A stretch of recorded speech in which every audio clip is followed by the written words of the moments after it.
time this afternoon off the coast of Tallahassee, Florida.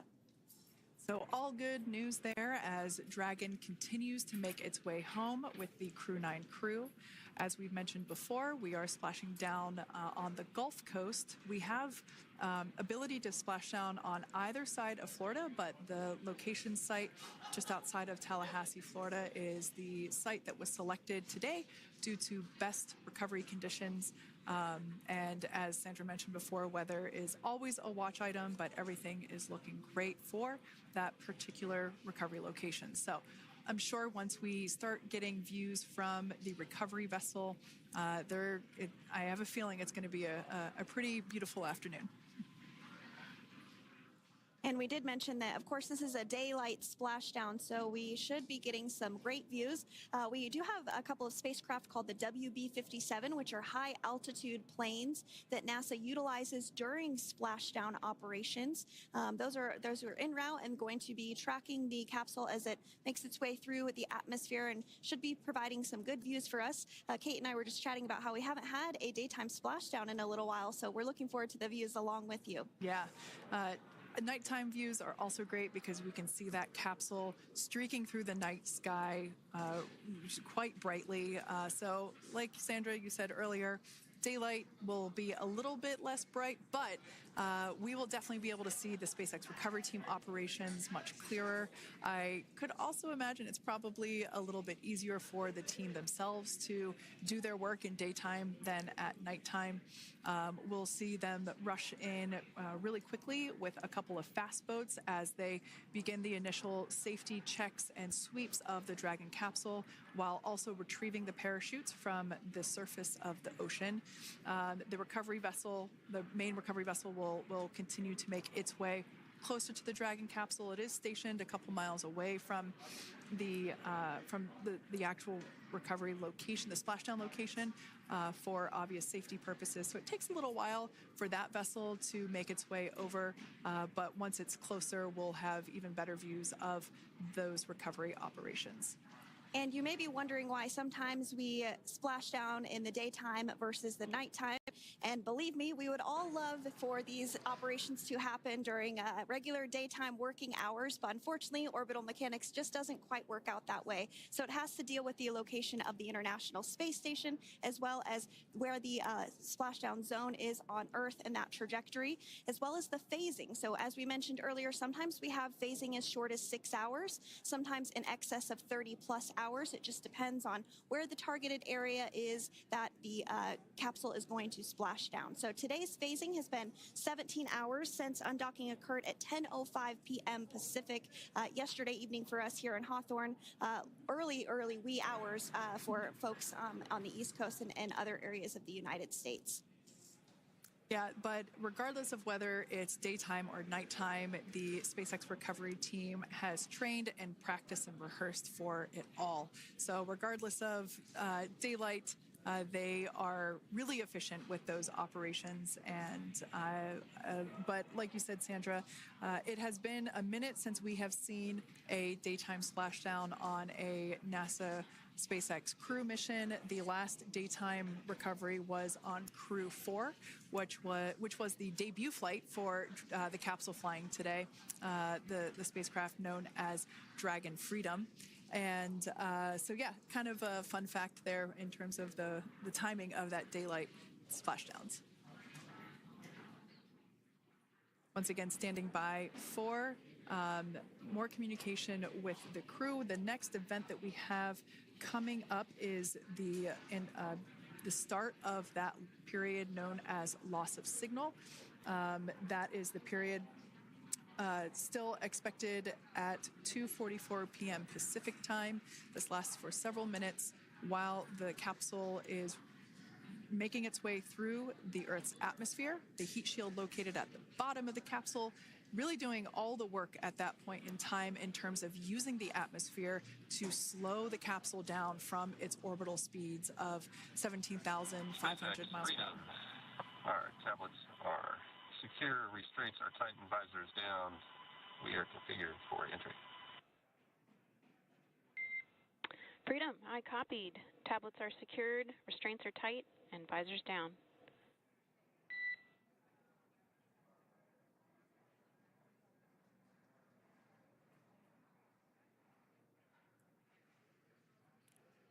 All right, great news there in terms of continuing to make progress. That back and forth communication we heard was just letting Core know that per their instructions, Crew 9 has now put away everything that was necessary in order to begin the re-entry, including those tablets that were located on their legs. Those are now stowed away. They've tightened that safety harness that we see there, and the visors are now down. So with all that being said, let's take a minute to meet our returning crew. U.S. Space Force Colonel Nick Hague is your Crew 9 commander. He was selected by NASA as an astronaut in 2013. This was his second spaceflight to the International Space Station and third launch overall. He spent 171 days in space with Crew 9 and has a career total of 374 days in space. During his mission, he completed a spacewalk with astronaut Suni Williams. That was his fourth spacewalk, earning him a career total of 25 hours, 56 minutes of spacewalking time. Before Crew 9, Hague previously served as a crew member of Expedition 59 and 60 back in 2019. He flew with Alexei Ovchinin and NASA's Christina Cook. So this is his second time sharing the space station with Ovchinin. The Kansas native is a test pilot and distinguished graduate of the United States Air Force Academy. Nick spent 5 months in Iraq in support of Operation Iraqi Freedom. He voluntarily transferred from the United States Air Force to U.S. Space Force in 2021 and is an active colonel. His wife, Katie, is a retired U.S. Air Force colonel, and they have 2 sons. NASA astronaut Suni Williams is a mission specialist for Crew 9. This was her third visit to the International Space Station. She originally launched aboard Boeing Starliner spacecraft and arrived at the space station on June 6th. Following the agency's decision to return Starliner uncrewed, she became an Expedition 71 and 72 crew member, where she logged 286 days in space on this mission. But Suni has a total of 608 days in space, the second most time in space by a U.S. astronaut. 5 minutes until predicted calm blackout. We'll see you on the other side at 21:51.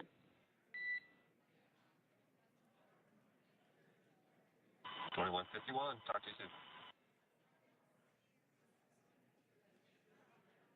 And with that call out from the Crew Operations Resource Engineer to Commander Nick Hague, letting them know that everything is looking good ahead of the loss of signal period.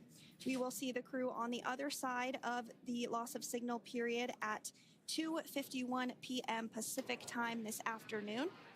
Continuing on about Suni Williams, who has a total of 608 days in space, the second most time in space by a U.S. astronaut. Former NASA astronaut Peggy Whitson actually ranks first for the U.S. with 675 days in space. Suni conducted 2 spacewalks and has completed 9 over the course of her career for a total of 62 hours, 6 minutes of spacewalking time. She ranks 4th on the list of cumulative time spacewalking by a female astronaut, and she has flown on 4 different spacecraft types, including the Space Shuttle, Soyuz, Starliner, and now Dragon. Previously, she served on Expedition 14 and 15 in 2006 and 2007, and again with Expedition 32 and 33 in 2012. She's a retired U.S. Navy captain and is a proud graduate of the U.S. Naval Academy and was the first astronaut to run a marathon in space. Pretty awesome stuff.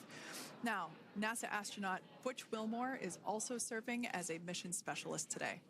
This is his third spaceflight and, just like Suni, logged 286 days in space.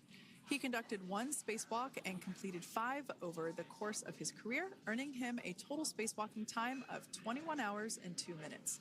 He's flown on 4 different spacecraft types throughout his career: the Space Shuttle, Soyuz, Starliner, and now Dragon. Previously, the Mount Juliet, Tennessee native served on STS-129 in 2009 and Expedition 41 and 42 from 2014 to 2015. Wilmore is also a retired captain in the U.S. Navy. Next up is Alexander Gorbanov, who is the third mission specialist serving on today's mission. Crew 9 was his first space flight to the space station, earning him a total of 171 days in space over the course of his career. Gorbanoff, along with Nick Hague, saw the arrival of 4 visiting vehicles and saw the departure of 4 as well. The duo orbited the Earth more than 2,700 times since September. Before his cosmonaut selection in 2018, Gorbanoff worked as an engineer for a rocket space corporation and helped support cargo spacecraft launches from the Baikonur Cosmodrome in Kazakhstan.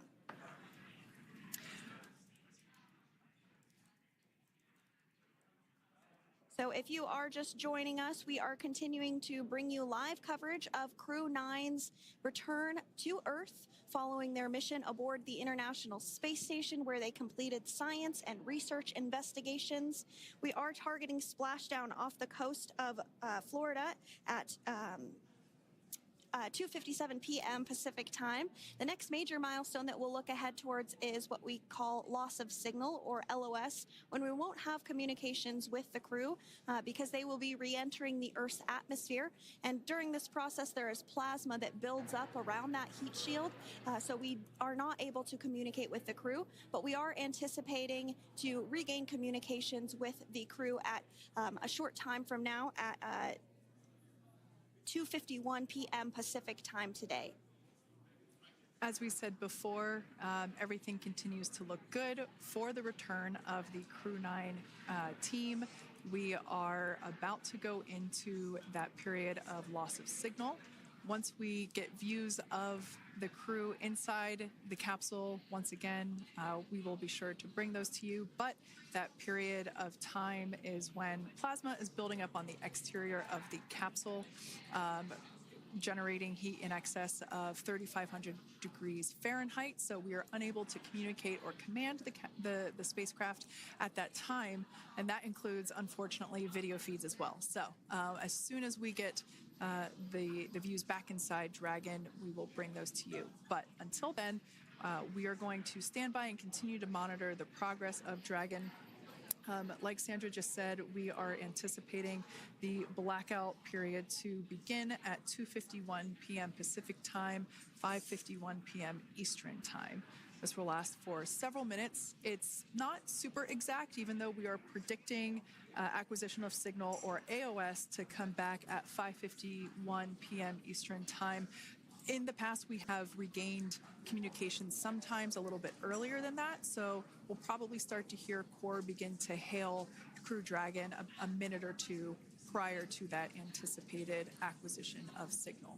But right now, Nick, Sunny, Butch, and Alexander are seated in their seats inside Dragon Freedom. Their visors are down, and they have put away or stored the tablets that they had located on their upper leg to monitor Dragon's progress.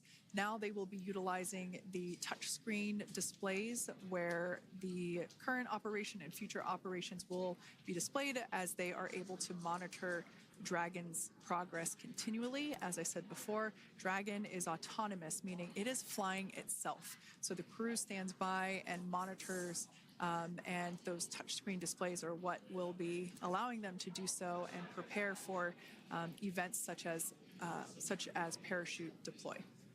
And while on board the International Space Station, Nick, Sunny, Butch, and Alexander contributed to over 900 hours of science and research investigations, which is really the key purpose of the International Space Station. Now, the International Space Station is celebrating a major milestone this year, where they will be celebrating 25 years of continuous human presence in November. So if you're younger than 25 years, you've never known a day where there hasn't been a human living and working aboard the International Space Station, contributing to key science and research investigations that impact our lives here on Earth. There's research being done on Parkinson's, on osteoporosis, on cancer research, and a variety of other studies. Additionally, the microgravity laboratory provides a jumping off point for us as we venture back to the moon and onto Mars through longer duration space flights. One such example that the crew worked on during this mission was an alternative exercise device In microgravity, the crew has to exercise for about 2 hours a day because they're not having the effects of gravity on their body. So to prevent bone and muscle loss, we counteract that with 2 hours of exercise per day. On board the International Space Station, they have 3 ways in which they can exercise. They have a bike, they have a treadmill, and they have a similar to a weightlifting machine that counteracts the microgravity environment. But a particular experiment that this crew tested out was a combination of all 3 of those in one smaller device. And this is really critical as we continue on to the moon, Mars, and beyond, because space is really important in spacecraft. So if we have something smaller that the crew might be able to utilize, that can potentially help us venture out even further into the solar system. So science is really the name of the game when it comes to the International Space Station. Some of the other science highlights that took place during this increment that are particularly interesting to me was we had the first wooden satellite that was deployed. This is a study to see if other materials might be more resourceful or renewable in space. So I'm really excited to see the results of that one as well. Additionally, we had a couple of spacewalks that took place to not only provide maintenance to the International Space Station, but also where we swabbed the outside of the space station near vents to see if any microbes that we all have microbes on us, to see if any of those could survive in the harsh environment of space, which again is very important for us to know and understand as we continue to the moon, Mars, and beyond. Very exciting stuff. Now, at this point, we have now entered the communications blackout period for the Dragon spacecraft. This lasts approximately 7 minutes due to plasma formation around the spacecraft itself. During this time, no vehicle telemetry is received by mission control or the recovery team, and no external commanding of the vehicle or voice communication is possible. But as a reminder, Dragon is designed to fly itself. During reentry, the vehicle will be slowing down from orbital velocity, which is approximately 17,500 miles per hour. The top temperature that Dragon will experience upon reentry is 3,500 degrees Fahrenheit. This blackout period, as I said before, we expect it to last about 7 minutes today, concluding at 5:51 p.m. Eastern Time or 2:51 p.m. Pacific Time. We right there have our first view of Dragon Freedom coming home to Earth. And that view is from the WB-57, which is one of NASA's high-altitude planes that is tracking.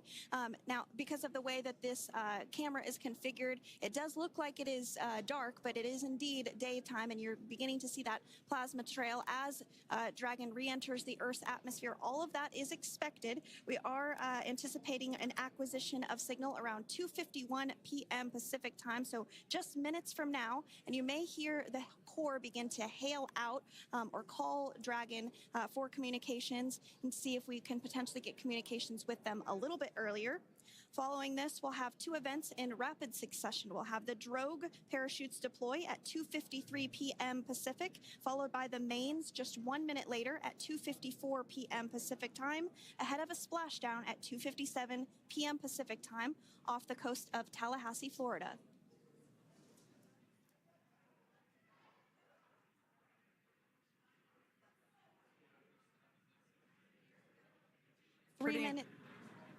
Pretty incredible views of the Dragon spacecraft making its way home back to planet Earth with the Crew 9 astronauts on board. Once again, this view is coming from the WB-57 plane. That heat shield we can see doing magnificent work as it works to Freedom, SpaceX, Comcheck.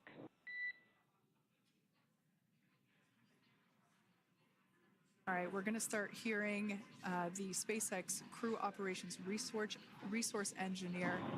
SpaceX Freedom is with you. 4.6 feet. Enjoying the ride.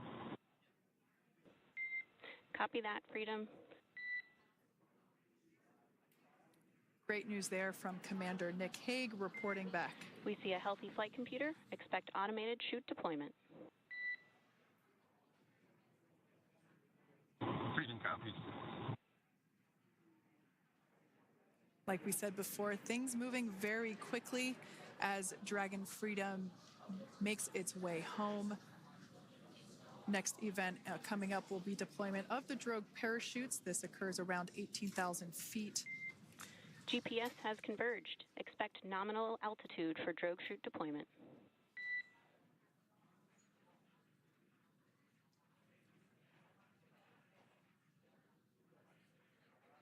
We're about 2 minutes away from deployment of those drogue parachutes.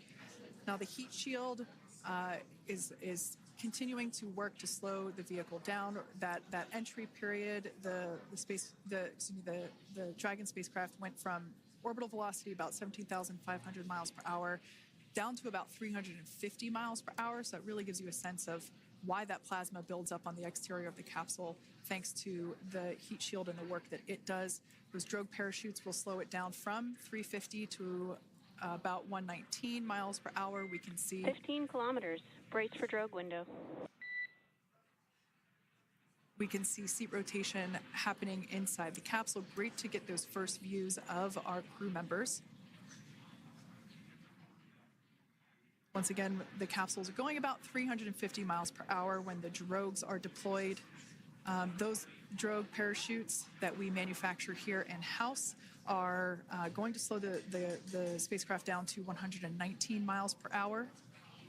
And that is when we will see the main parachutes deploy, and that occurs about 6,000 feet above the ocean's surface. And we are expecting drogue deployment at 2:53 p.m. Pacific, so we should see it any second now. And there you are getting a great view of Crew 9 inside Dragon Freedom as it returns back to Earth. We are awaiting the drogue deploys. This view coming from the WB-57 high altitude plane. And there you see it on your screen, drogue deployment. Drogue descent rate nominal. You can hear the crowd here. Visual on 2 healthy drogues. The crowd here very excited as Dragon Freedom continues to make its way back to planet Earth.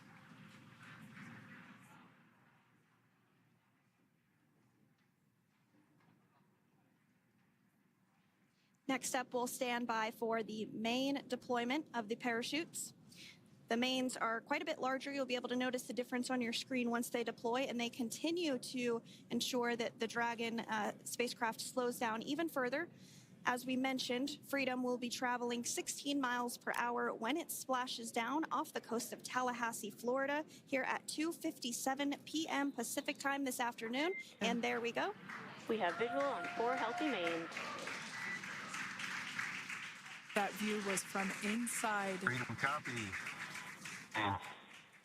That view was from inside one of the buckets where the parachutes are located. So we see a great view there of the reefing on those parachutes. And as those main parachutes begin to inflate fully, 4 beautiful, healthy mains. Now awaiting visuals of Splashdown. Next Freedom, 1,000. We'll start to hear Commander Nick Hague. Copy, 1,000. As we heard right there, Commander Nick Hague will be calling out the altitude of the Dragon capsule from here on out. Landing in water is simpler and provides more margin against unlikely parachute issues. You can see those parachutes continuing to slow the Dragon capsule down. And if you're just joining us, you're looking at 800 meters. a live view of Crew 9, just minutes away from splashing down off the coast of Tallahassee, Florida. Splashdown 2 minutes from now at 2:57 p.m. Pacific. We do have 4 healthy mains really doing the job there. Just breathtaking views of a calm, glass-like ocean off the coast of Tallahassee, Florida. Crew 9 just minutes away from splashing down. This is really such an incredible shot. Copy, 600. That was a live view from our recovery vessel, Megan, which is stationed a couple miles away from the splashdown site. We can see the crew there using their restraints as resting places for their arms. They were just in space moments ago, so their arms were able to float freely. 400 meters. This is a gorgeous bluebird day here that we have for the splashdown of Crew 9. It's incredible to think that the Dragon capsule just minutes ago was going over 17,000 miles per hour and now gently coasting to a soft splashdown. 200. Copy, 200 meters. Brace for splashdown.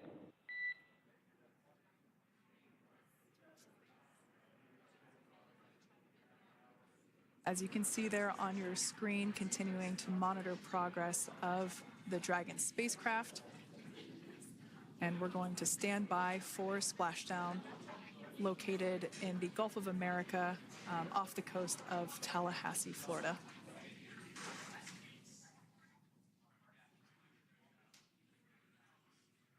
And splashdown, Crew 9 back on Earth.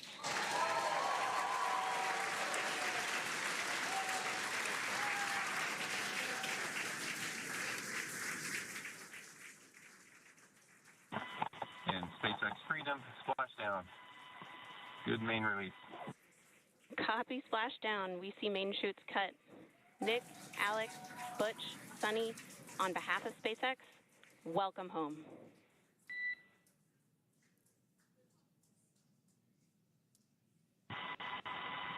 It is an amazing, what a ride. I see a capsule full of grins ear to ear.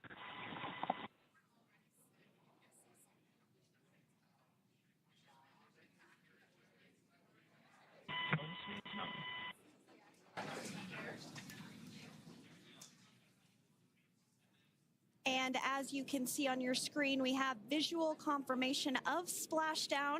Dragon Freedom has returned home and NASA astronauts. System safety verifications are in progress.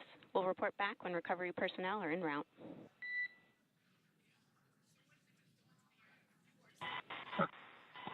Understand.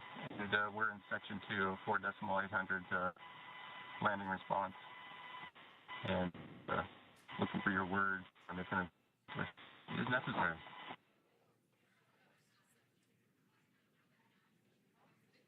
In the distance, we can see the recovery vessel making its way. Copy, you're in section 2 for the environmental assessment in 4.800. That is not necessary today. Understand. Raise and advise.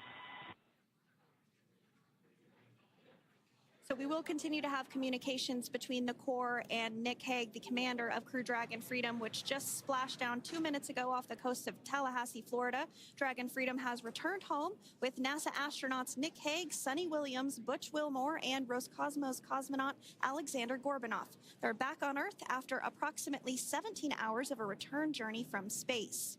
The SpaceX recovery ship and team have been waiting for Dragon's splashdown, and they will now make their way to the splashdown location.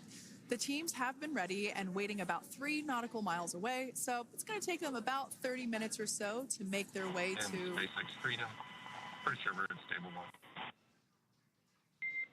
Copy, stable 1. We see the same. It's going to take about 30 minutes for the recovery team to make their way over to Nick, Sunny, Butch, and Alexander, who are still seated and secured inside that Dragon spacecraft there on your screen. Incredible views there of that thermal protection system, or TPS. That Dragon capsule was pristine, white color before it departed the station, and we can see how the reentry phase, the thermal protection system did its job. Now, if you're wondering what that hole, that like bucket area is, that is underneath the side hatch. That is where the main parachutes were stored. So when we saw the Dragon capsule docked at station, it looked very different. The panel that protects and covers the main parachutes, that was still intact, as well as the panels that enclose where the drogue parachutes are located. We can see those fast Freedom. boats. SpaceX is go for recovery personnel to approach. Expect personnel alongside in the next few minutes. Freedom copies. We can see those fast boats. We weren't kidding when we said they were fast. While it does take about 30 minutes for the main recovery vessel to make its way over to the capsule, these fast boats will be doing a couple of things simultaneously.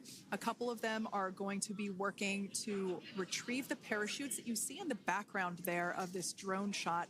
Those parachutes will be retrieved from the ocean surface. We want to make sure we are able to pull those out. The recovery vessel there closest to the spacecraft is going to be performing some safety checks.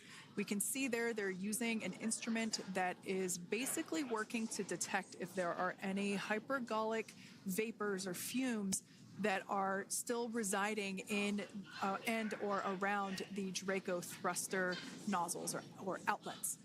The hypergolic fuel, which is necessary for on-orbit burns to maneuver the spacecraft.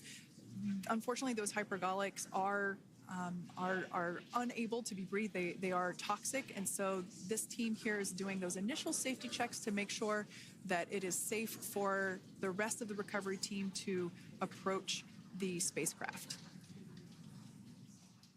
They're also checking to make sure that any residuals from the pyros are safe and are not going to cause any issues. We can see the team working their way around the spacecraft to do these basically these sniff tests on all of those Draco thrusters. And as we continue to await the recovery of our Dragon spacecraft with NASA astronauts Nick Hague, Sunny Williams, Butch Wilmore, and Roscosmos cosmonaut Alexander Gorbanov inside, Dragon has autonomously completed several steps to safe itself following splashdown. We are continuing to see Dragon in what is known as stable 1 configuration. That's kind of the ideal configuration following splashdown. It's upright, and the Dragon capsule is in the right configuration for it to be hoisted into the recovery vessel Megan, which you do see a little ways off in your screen approaching. Dragon will continue to remain live on air with you through that recovery process, all the way through the point where the crew is extracted from the Dragon spacecraft. Now, if you are just joining us, the mission has gone smoothly so far. Dragon successfully splashed down off the coast of Tallahassee, Florida at 2:57 p.m. Pacific, 5:57 p.m. Eastern Time this afternoon. Approximately 17 hours prior to splashdown, Dragon autonomously undocked from the International Space Station, completed a series of departure burns, jettisoned its trunk section, and performed its final burn, the deorbit burn. This placed the Dragon spacecraft on a trajectory toward Tallahassee, Florida. Dragon successfully re-entered the Earth's atmosphere, followed by deployment of its parachutes to slow the spacecraft down to a gentle splashdown.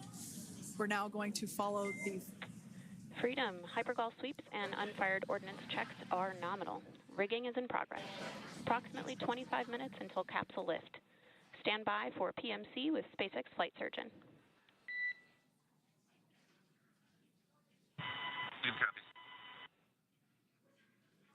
And so what we did just hear there was communications that those hypergol checks were complete.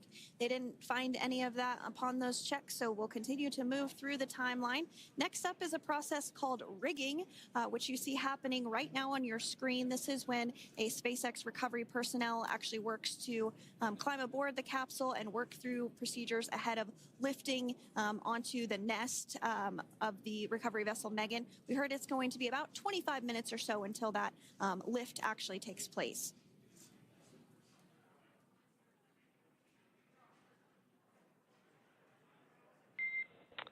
Okay, Freedom, the next call will be from the SpaceX flight surgeon on Dragon to Ground Private. Understand. Thank you. callouts there indicating that the crew will have the opportunity to do a quick check-in with the SpaceX flight surgeon. This is standard procedure for every Dragon spacecraft when it returns to Earth. It's just an initial check-in, make sure everybody is doing okay. They will also have another check-in with the flight surgeon once they are on board that recovery vessel that you see there in the background. We can now see that SpaceX recovery team member they're on top of the Dragon spacecraft. They are going to be working to install plugs in the Draco thrusters to ensure that none of those, and to ensure that no more hypergolic fumes or vapors come out from the spacecraft. They'll also place harnessing around the spacecraft that are required in order to lift it out of the water. Go ahead, Sandra. Continuing to get some views of the recovery personnel, both the main recovery vessel Megan, as well as some of those fast boats that we've discussed previously. It looks like just a beautiful day there out off the coast of Tallahassee, Florida. Weather was pristine. We were able to get undocked from the International Space Station as expected at 10:05 p.m. Pacific time yesterday evening, and Crew Dragon has since completed steps ahead of its splashdown at 2:57 p.m. Pacific, and we're now stepping through procedures to get Dragon hoisted up onto the Megan recovery vessel and get the crew extracted out of the spacecraft. And you did see some of the parachutes that were near the spacecraft. Upon detection of landing, Dragon automatically releases those main parachutes to prevent wind from pulling the spacecraft. Dragon then automatically safes any pyrotechnics that may still be present on the vehicle and may automatically perform additional minor system reconfigurations. The astronauts will remain seated and in their suits at this point, but the onboard air conditioning keeps things temperature controlled inside the spacecraft so the crew remains comfortable, and the communication systems. Freedom, SpaceX, comm check. SpaceX, this is Freedom. We have loud and clear. Copy that, Freedom. Have you loud and clear as well, and Dragon to ground is no longer private. Understand, thank you. As we saw there on the screen, we have a couple of fast boats in the recovery fleet that have quickly moved into the splashdown location. They are being followed by one of the main recovery vessels, which will move into position upwind of the spacecraft. The two fast boats have very specific roles. Excuse me. The first approach is focused on immediate safety inspection, as we saw. They do this for spacecraft integrity and checking for any presence of those hypergolic propellant vapors. And this ensures that it is safe for the recovery vessel to approach Dragon. Once Dragon is cleared for full approach, as we heard is the case today, the team begins rigging the spacecraft for water recovery by the recovery ship. The second fast boat is responsible for parachute recovery and also serves as a redundant boat to the first one that makes the initial approach to the Dragon spacecraft. As we saw a little bit earlier, we were also able to see one of the recovery team members get on a jet ski to help gather up the parachutes that were automatically detached from the Dragon spacecraft upon splashdown. And it will take a little over 10 minutes for the recovery crew to complete their safety checks.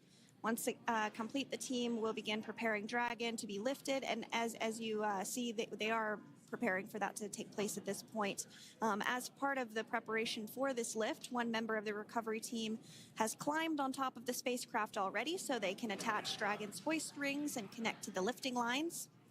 It will take us less than an hour to raise Dragon to the recovery boat and remove the crew from the spacecraft. After medical checkouts, the crew will return to land within 4 hours by helicopter. And if no additional medical assistance is needed, the crew will board a waiting NASA plane and depart for Houston.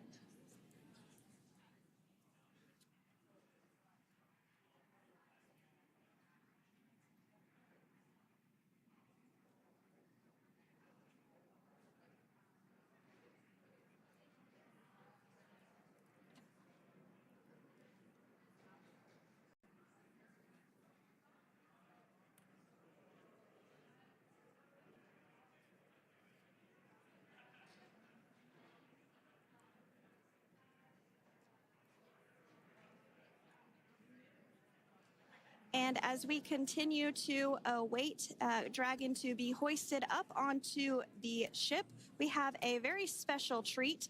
NASA Public Affairs Officer Jaden Jennings, who is actually on the recovery vessel and had a bird's eye view of the splashdown today. Jaden, how are you? How was the view from the recovery vessel?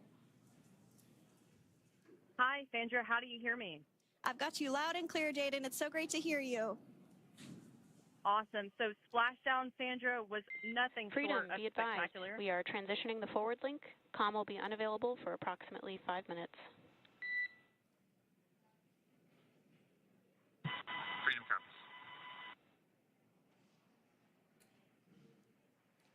Thanks so much, Jaden. We did just have some communications letting us know that we'll have about a 5-minute period where we won't be able to hear from the crew. So please go ahead, tell us, how was the view from the recovery vessel? Absolutely. Yeah, I was mentioning earlier, Splashdown was nothing short of spectacular. And we were stationed about 1.5 nautical miles away from the splashdown zone and had great visuals here on the recovery vessel Megan. We actually saw a little of the smoke trail as the spacecraft was coming in. And then moments later, we spotted those drogue chutes, and this was quickly followed by 4 healthy white and orange main parachutes. We then tracked Dragon all the way down as it slowly propelled into the ocean. And I think I speak for all of us on the ship when I say a new core memory was made today, and we are looking forward to having Crew 9 on board with us a little later. Jaden, that is amazing. Now, obviously, we are watching it here on camera, and the landing conditions look pretty good, but how was it from your perspective? What is the sea state out there? Absolutely. Absolutely. So we've had optimal conditions for Splashdown, and today it is sunny and 63 degrees outside right now with clear skies, light winds, and calm seas. The sea looks absolutely beautiful right now, and light blue with the sun reflecting from it. And Kate, I think the crew's going to like what they feel weather-wise on this picture-perfect day for Splashdown off the coast of Tallahassee. Thanks so much, Jaden. It certainly looks like a beautiful day. Can you tell us a little bit about the journey of the recovery forces to get to this point? Sure. So one unique aspect of this recovery was the onboard training on station conducted for Butch and Sunny to ensure they were ready to return on a Dragon spacecraft.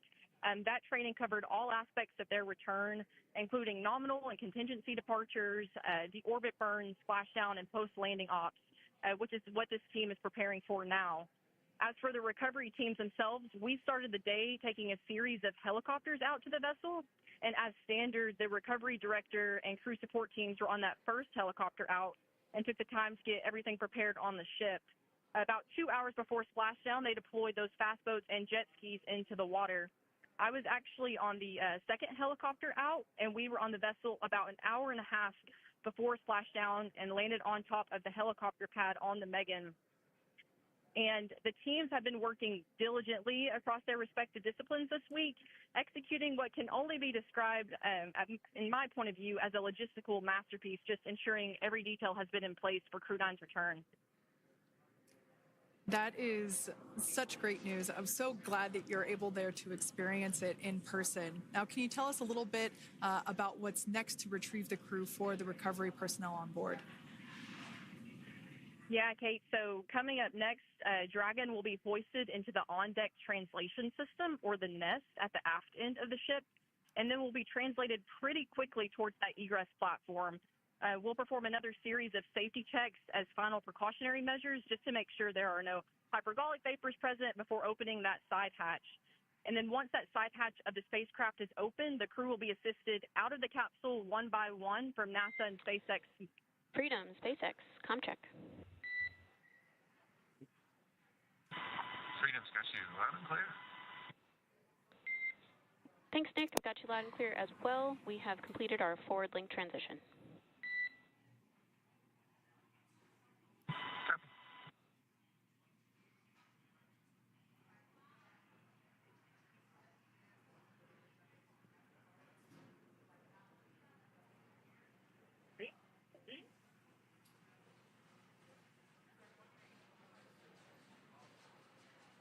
And Jaden, if you did just want to go ahead and let us know what is next to retrieve the crew, we are continuing to get some great views on our screen, but I know you have an even better view yourself. Oh, yeah, Sandra, this view is absolutely unbeatable. So just to kind of finish off what I was saying is once that side hatch of the spacecraft is open, that crew will be assisted out of the capsule one by one from NASA and SpaceX medical personnel, where they will then head to the med bay. And after those medical checks, they will get on that first helicopter out and arrive at the airport, where they will then board a NASA plane and then head back to Houston, Texas at the Johnson Space Center to begin their post-flight period. And we're eager to see the Crew 9 astronauts back on Earth, and we'll keep you updated on every moment of this process. And with that, I'll toss it back over to you guys in Hawthorne.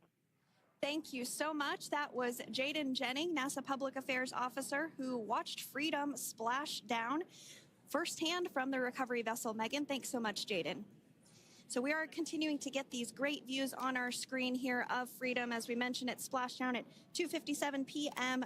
Pacific time off the coast of Tallahassee, Florida. The recovery personnel are continuing to step through procedures to hoist Dragon onto the recovery vessel Megan there, which is now coming into view. You can see just how close Megan is at this point, and that's that helicopter pad that Jaden was just discussing, where the crew will fly off of onto the coast of Florida, and then eventually they'll fly back to Houston. Just underneath that helicopter pad is that translation deck where we will see the nest once it is loaded up with the Dragon spacecraft on board. The nest will be translated to the forward end of the recovery vessel, and that is where our Crew 9 team members will egress from the Dragon spacecraft. Now, here on your screen, we can see dolphins, actually, who want to come and play with Dragon.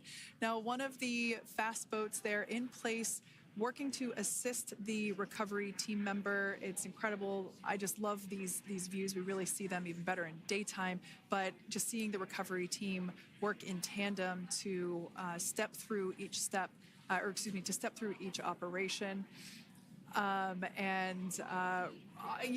Obviously they're getting quick assists from the honorary part of the recovery team, those dolphins in the water there. Now, the recovery team member that is crawling around the Dragon spacecraft. Earlier we saw a view where it was like a spider monkey pose. We can see that individual now standing in the bucket where the main parachutes were stored while Dragon was on orbit. Obviously, those main parachutes were utilized for splashdown today. They were deployed and cut from the Dragon capsule, and one of the other fast boats of the recovery team working to pull those out of the water. Now, the recovery team member that is there working on top of the Dragon capsule. Earlier, we saw that person performing safety checks. Now we can see some harnessing being placed around the capsule. This harnessing is what will be used to lift the Dragon capsule out of the water and onto the recovery vessel. Wow, we got a cute little pod of dolphins. It wasn't just one or two. I mean, that water just looks beautiful. We had ideal splashdown parameters today. Obviously, wave height, ne'er a concern. The weather is beautiful, as Jaden mentioned, in the 60s, sunny. Looking forward to seeing Crew 9 exit the capsule here shortly once they get hoisted onto the recovery vessel Megan. We can see that recovery vessel slowly but surely closing the distance there between... Oh, dolphin cam back again. We can see that the Dragon capsule and the recovery vessel, that distance is closing. Again, this is just one more step as we continue to work recovery operations for Dragon Freedom, and we anticipate the lift of the Dragon capsule to occur here in just a few minutes. Now, once all of the rigging is on the capsule and it's hooked up to the recovery vessel, we will see the hydraulic arm, which is that kind of like bridge-like structure there at the aft end of the recovery vessel. We'll see that articulate backwards, and that's a good sign that we're getting even closer to pulling the capsule out of the water. It will then move forward and The capsule will be placed inside of what you can see there is basically a basket. We call it the nest, dragon nest, that's where the capsule will be placed in order for it to be translated to the forward end of the vessel and for the astronauts to egress. And before that does take place, we'll have potentially views of the rigger go ahead and jump off of the spacecraft there. That typically occurs when the spacecraft is a little bit closer to the recovery vessel, and we usually get a really good view of that particular operation from one of the onboard cameras from the recovery vessel. That is an operation that I have a lot of respect and admiration for, that individual that does that.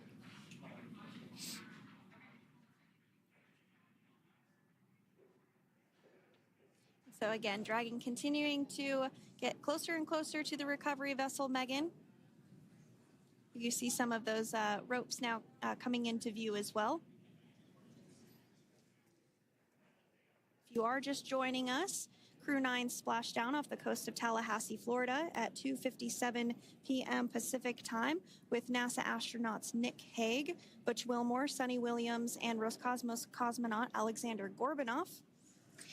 They're now working through procedures to hoist this spacecraft up onto the recovery vessel Megan.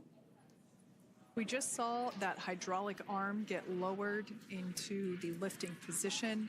That arm will be the mechanism that is utilized to lift Dragon up and out of the water and into the nest located there at the aft end of the recovery vessel. And the recovery vessel being used today is, as we mentioned multiple times, is named Megan, but that's actually after NASA astronaut Megan McArthur, who flew on Crew 2 a couple of years ago.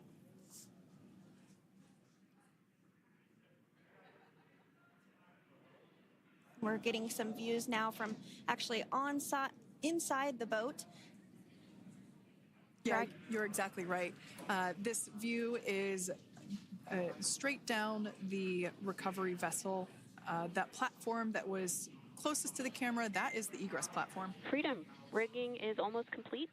Approximately 5 minutes until capsule lift. Great news there from SpaceX Core. So about 5 minutes left until we see Dragon Freedom get lifted out of the water. That hydraulic arm, as I said before, is the mechanism that will lift it. It's quite swift, actually, the whole process of getting the spacecraft. Brace for capsule lift.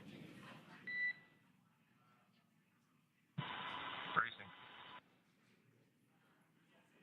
There it goes, Dragon Freedom being lifted out of the water and onto our recovery vessel, Megan.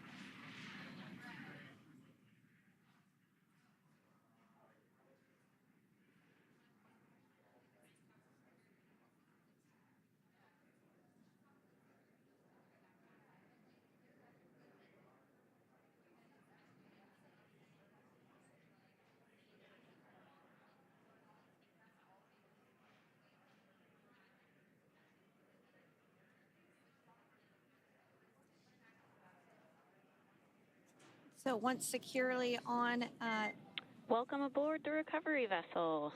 Recovery personnel are completing final checks and stand by for translation to the egress platform.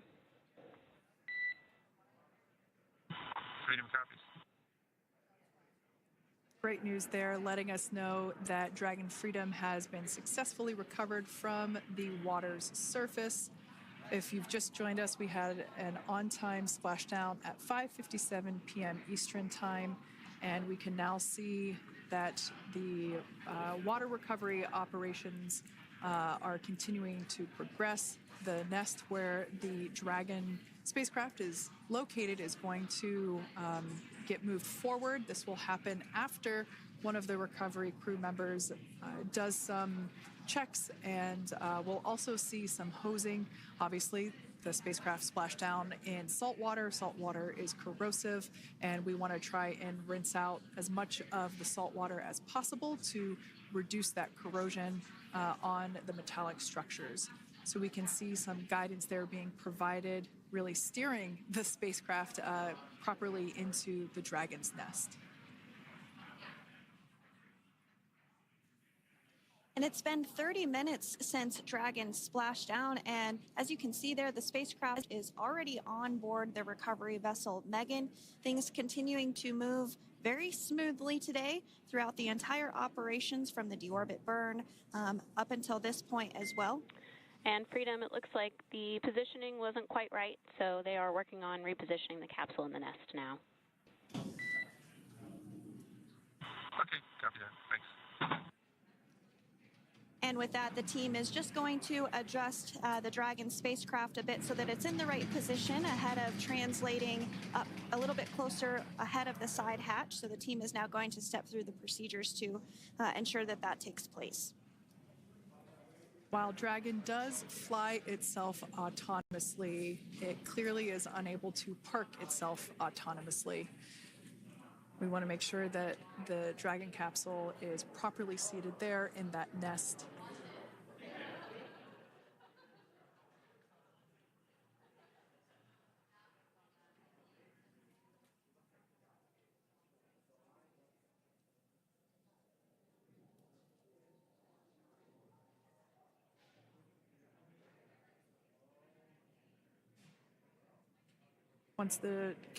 Once Dragon is fully seated in the nest, we'll probably see a bunch of that salt water come out from the bucket there located underneath the side hatch. See some salt water splash out. As I mentioned before, one of the recovery team members will begin hosing down the exterior of the spacecraft.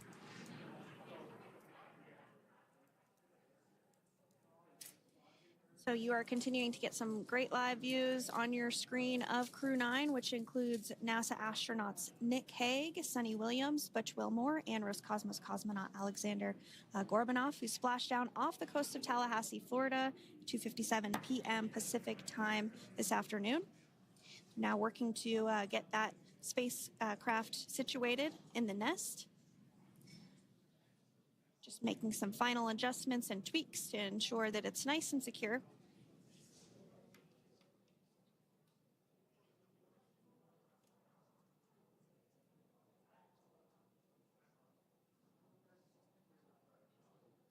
Once the spacecraft is seated and secured and oriented correctly in the nest, Dragon will be moved into the hangar located underneath that helipad that we saw earlier from the aerial views during recovery.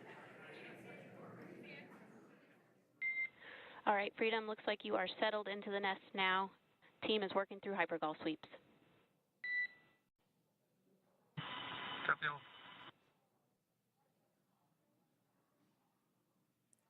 Call out there telling us that the recovery team is doing the second round of those hypergolic sweeps.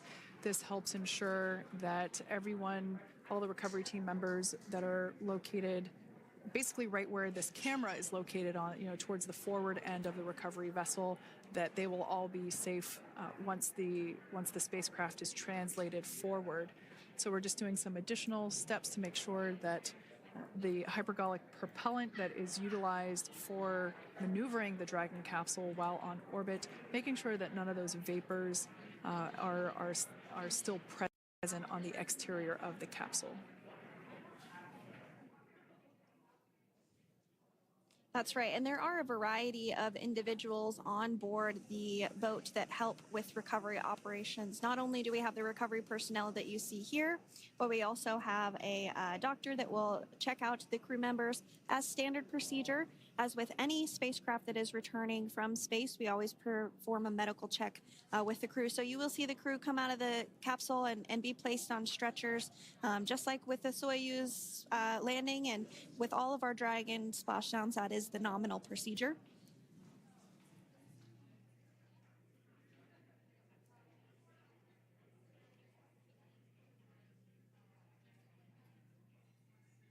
We'll stand by to see Dragon Freedom translate or scooch up a little bit closer to the camera angle that we're seeing right here. And then teams will step through procedures to get that side hatch opened. You see it right in the dead center of your screen there. It's kind of that rectangular shape. It has not been opened since since Crew 9, which include Nick Hague and Alexander Gorbunoff, launched back in September from the Kennedy Space Center in Florida. So that will be the very first time that hatch is opened. Once docked to the International Space Station, crew enter through the top hatch, which was where the nose cone is now closed. That's the hatch that they actually utilize to go ahead and get inside the International Space Station.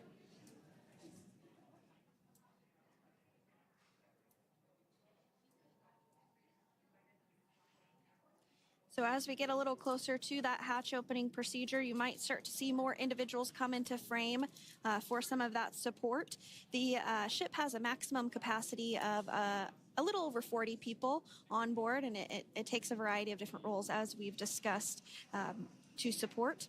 Also on board is the chief of the astronaut office for NASA, that's Joe Acaba.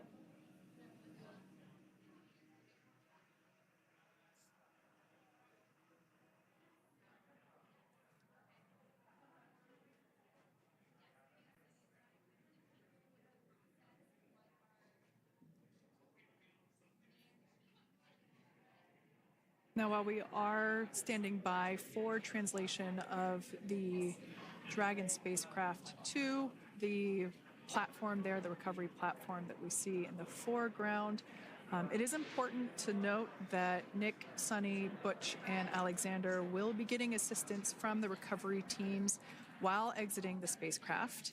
This is the same process for any returning long-duration crew members. As you could imagine, returning to a gravity environment can wreak havoc on our vestibular system, which is responsible for maintaining balance and motion.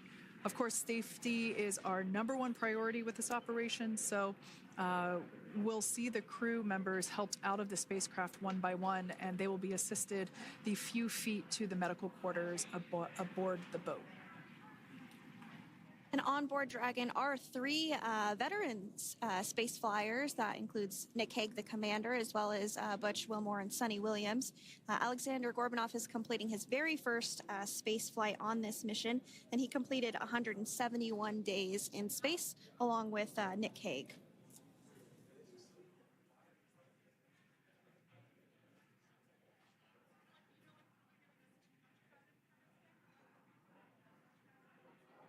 For those of you that have just recently joined us, well, I would encourage you to hit that rewind button and go back a few minutes. It was a beautiful splashdown of Dragon Freedom with the Crew 9 cohort on board.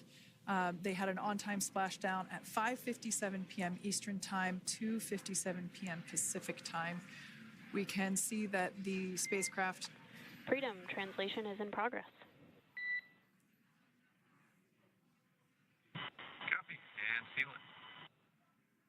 We can see that spacecraft was successfully recovered from the ocean surface and is now being washed with fresh water, as obviously they splashed down in salt water. So we're trying to rinse off as much of that salt water as possible.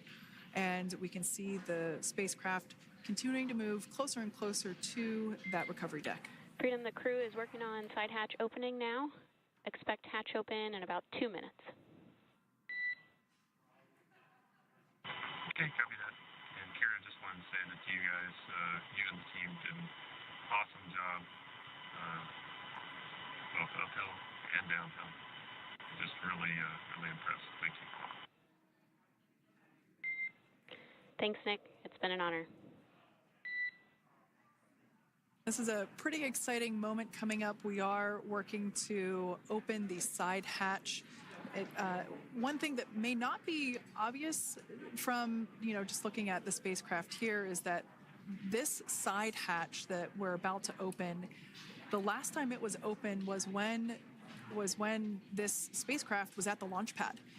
This side hatch is what is used for initial capsule ingress and final capsule egress, but all comings and goings from the spacecraft while it is on board the space station are from the forward hatch, which is located at the top of the spacecraft under that nose cone.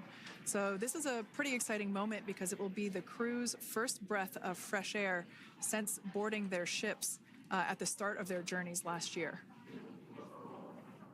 And the very first person that will have the opportunity to say hello to the crew once that hatch is open is a SpaceX medical recovery personnel representative.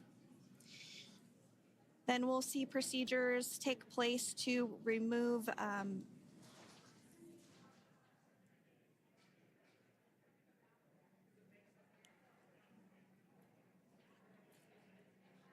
the footrests of Dragon. That will just help the recovery personnel get a little bit more room to access the crew and help get them out of the spacecraft. Yeah, you're absolutely right. Safety is, once again, top priority here, and removing those footrests from all 4 seats will be helpful as a recovery, as a SpaceX recovery team member will actually go into the capsule, into Dragon Freedom to help the crew members unbuckle and stand up, and essentially we'll also see a fun little slide be put in place to help the crew members exit the spacecraft safely. So yeah, we're gonna remove all 4 of those footrests to basically give a little bit more working room inside the spacecraft. That's right, and we did hear the go for that hatch opening, so we're just a couple minutes away from being able to see that, and then we might be able to get the chance to see a couple of views inside of the Dragon and see the crew following their splashdown. Now, opening that side hatch isn't quite like opening, the door to your car. We have to depress the seal around the side hatch, as well as, we'll now see them open that side hatch up.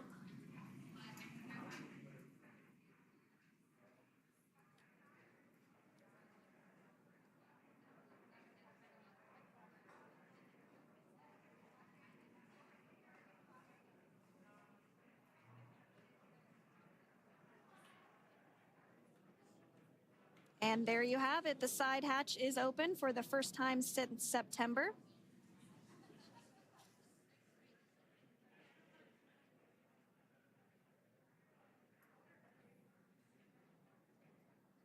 We can see some of the protective equipment there that was brought into frame that will help protect the edge of the side hatch, one from any potential damage. Oh, we can see the recovery crew member there taking photos of the side hatch seal. This is part of the standard operation for recovery. These photos will get saved into our procedure. We'll then install that protective frame around the side hatch. This helps to ensure that the side hatch itself, the edges of it, incur no damage while crew members are coming out from the spacecraft.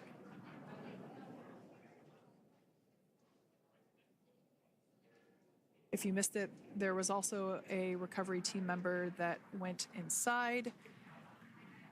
So there are now 5 people on board the Dragon spacecraft.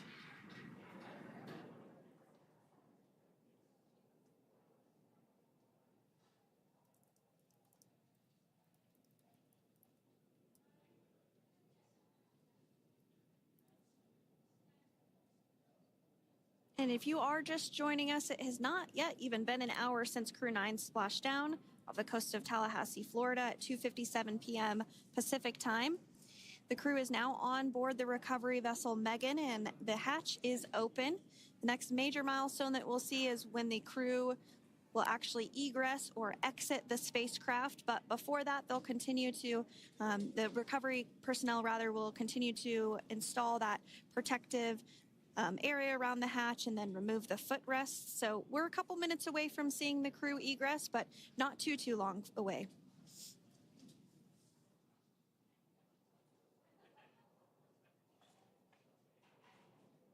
We'll probably see those footrests being handed out here in the near future, as I mentioned before. Oh, of course, we got to get a well-documented photo of the moment. Although we can't see it from here, I'm pretty sure there are 4 smiles on board right now. And we did hear that report out from the commander, Nick Hague, following Splashdown, that there were four smiles as far as he could see. Yeah, Capsule full of grins. Now, generally speaking, and there we do see Crew 9, some happy waves, smiles all around back on Earth.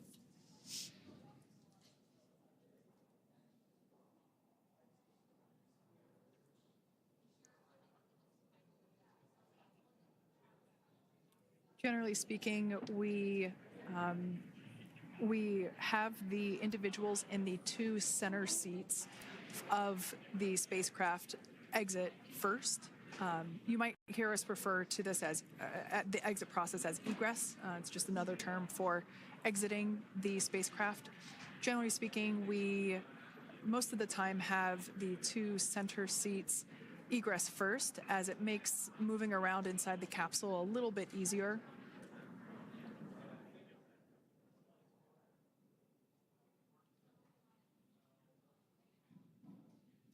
We can see the tablets that were previously located on the upper leg of the crew members. We can see those being handed out to the recovery team. Those were taken off prior to the entry phase, to spacecraft reentry. Those had to be stored and secured prior to dynamic operations.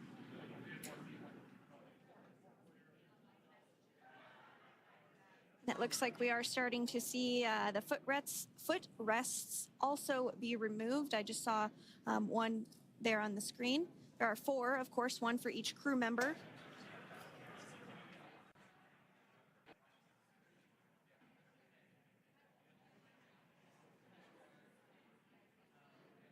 Those footrests are made out of carbon fiber and are actually sized appropriately for each crew member, as everybody has different measurements and different leg lengths. Same goes for the armrests and the bucket length of each seat. We size those appropriately for the crew members and to ensure their comfort and safety. I believe we just saw the little ramp that is used to help slide the crew members out from inside the spacecraft. And once the crew does exit Dragon Freedom, they will be placed on to a stretcher to go to a medical bay for medical checkouts. This is standard procedure for all Dragon spacecraft flights that Splashdown crewed, as well as for our Soyuz spacecraft that land in Kazakhstan.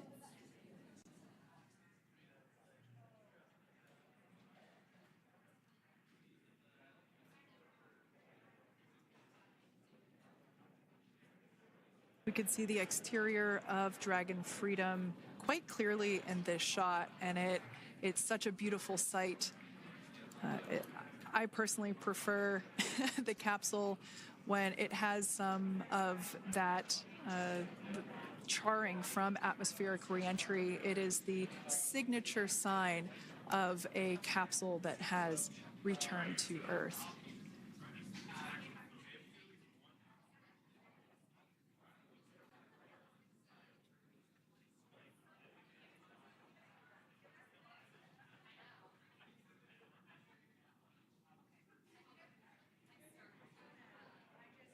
Continuing to stand by for our first crew member to egress or exit for Dragon Freedom, following their splashdown at 2:57 p.m. Pacific time. Dragon undocked from the International Space Station at 10:05 p.m. Pacific just yesterday, so it was about 17 hours of phasing.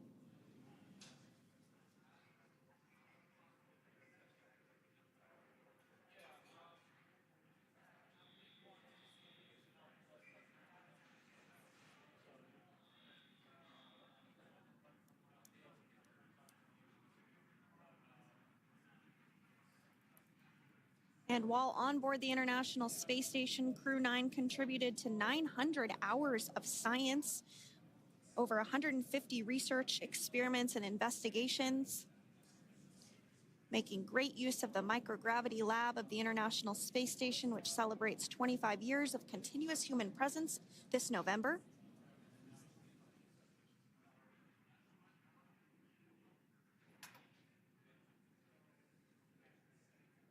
Looks like we're about to get our first crew member here upon egress of the Dragon spacecraft.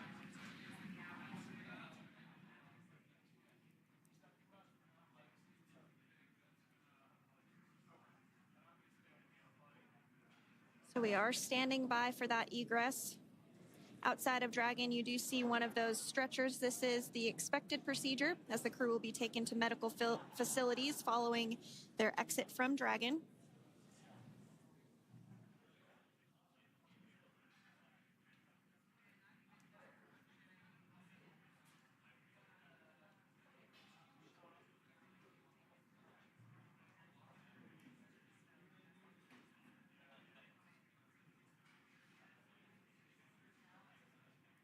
We can see folks on board clapping as our first crew member.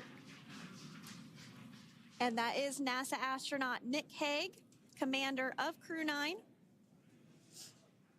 now out of Crew Dragon Freedom.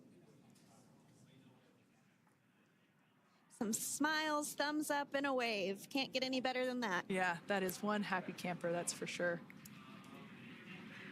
As we said before, it is standard procedure for all of our long-duration crew members to receive assistance upon egressing from the spacecraft. We basically help them move off of the recovery deck and into the private medical quarters for their initial consultation with the SpaceX flight surgeon. So we'll see that take place for all 4 of our crew members today.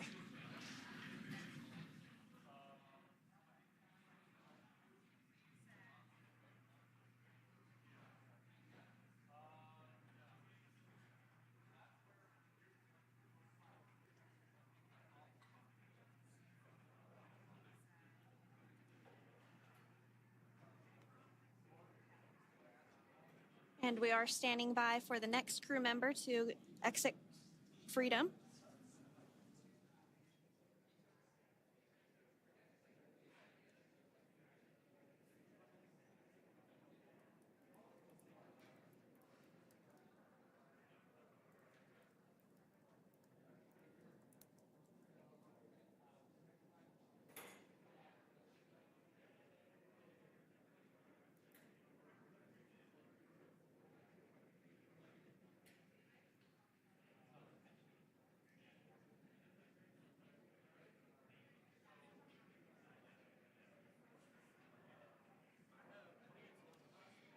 Next up, out of the capsule, we expect Roscosmos cosmonaut Alexander Gorbanov. His first space flight. Spent 171 days in space alongside NASA astronaut Nick Hague. Looks like we're getting some cheers and clapping on board as Alexander is slid down the little ramp and placed into the mobility aid. Once again, big smile.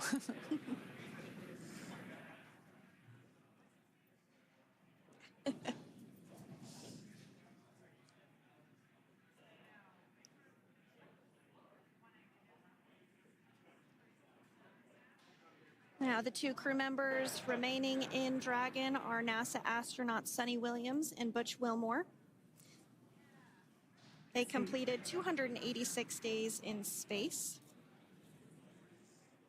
One of the remaining footrests being removed from the Dragon spacecraft.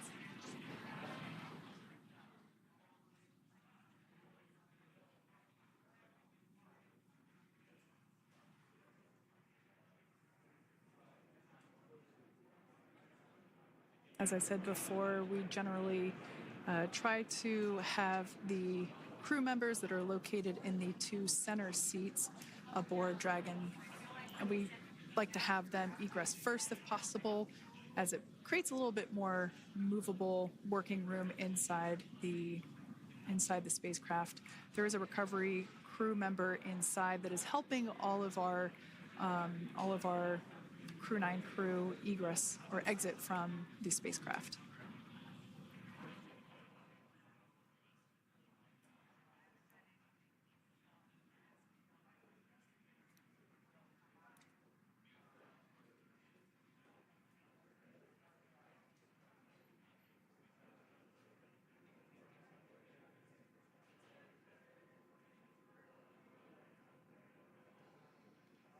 We are standing by for the next crew member to egress or exit Crew Dragon Freedom following the splashdown not even an hour ago at 2:57 p.m. Pacific time.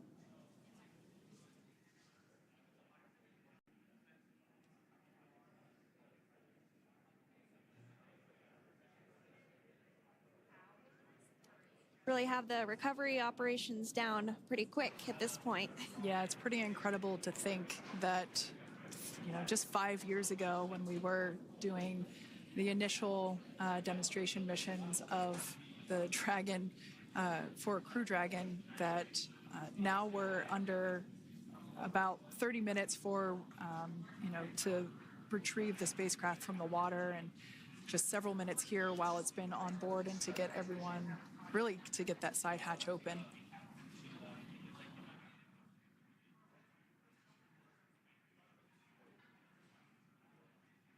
For those of you that have just recently joined, the Dragon had an on-time splashdown. Looks like we're getting our next crew member here. That is none other than Sunny Williams. Big smile, big waves.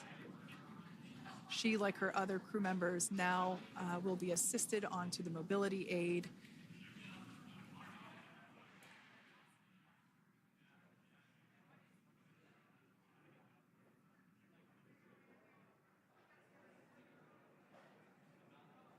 There we have it, some waves, some thumbs up, and some smiles.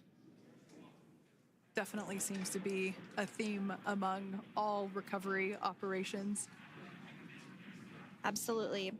And of course, that leaves NASA astronaut Butch Wilmore inside Dragon in seat 4.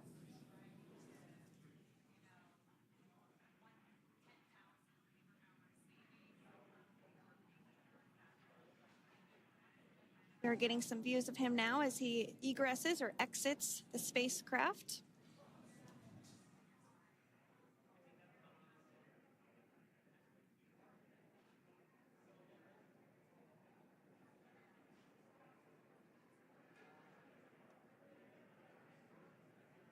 Once again, some elation and cheers there from Butch Wilmore. As we mentioned before, returning to Earth from coming from a microgravity environment can wreak havoc on the body. So it is customary and just standard procedure for all of our long-term space residents to get assistance once they are back on board the recovery vessel.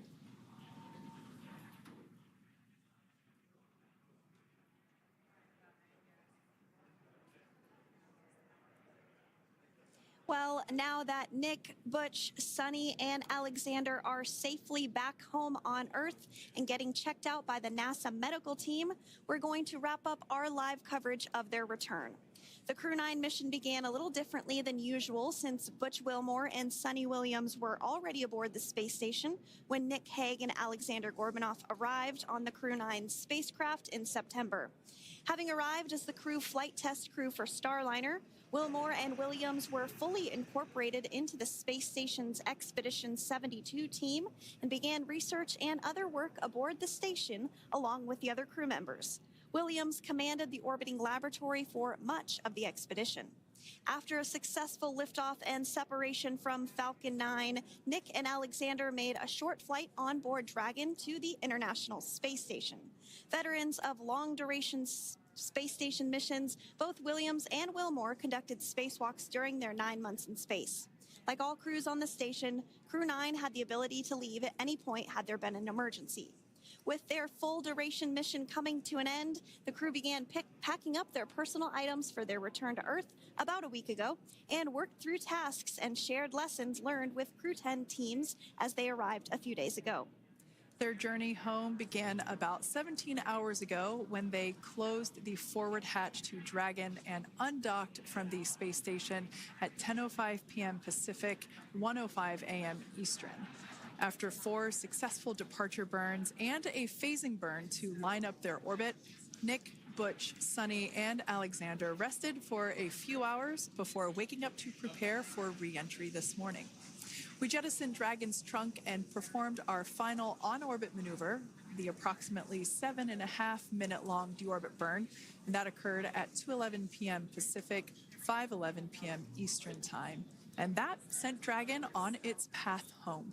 The spacecraft re-entered the Earth's atmosphere and slowed its descent with successful deployments of 2 drogue parachutes and 4 main parachutes, with the final splashdown occurring off the coast of Tallahassee, Florida at 2:57 p.m. Pacific, 5:57 p.m. Eastern. Following that successful splashdown, we saw SpaceX recovery experts move in and prepare Dragon Freedom for its lift onto the recovery vessel. And just a little less than an hour following splashdown, we saw Nick, Sunny, Butch, and Alexander make their way out of Dragon and into the recovery ship's medical facilities, safe and sound. Next up, they'll catch a helicopter flight back to shore, where they'll transfer to aircraft that will take them home. The astronauts will take a NASA plane for the short flight back to Houston, where they'll be reunited with family and friends to bring an end to this mission. It's been an honor and a privilege to share their journey with all of you as we continue this new era in human spaceflight. Return today marks the end of the direct handover we executed after successfully launching the Crew 10 mission to the space station just last week on Friday, March 14th. Thank you, as always, for joining us for tonight's coverage of the splashdown of Crew 9. Remember to follow SpaceX on X and NASA online and on social media for updates for the very latest on crew and cargo flights to and from the International Space Station. And we'll continue to share the progress of Nick, Sunny, Butch, and Alexander on social media as they travel back home. We do also have a post-splashdown media briefing coming up at approximately 4:30 p.m. Pacific, 7:30 p.m. Eastern, where leadership will share a final update as we conclude this successful mission. So, from all of us at NASA and SpaceX, welcome home, Crew 9. So long.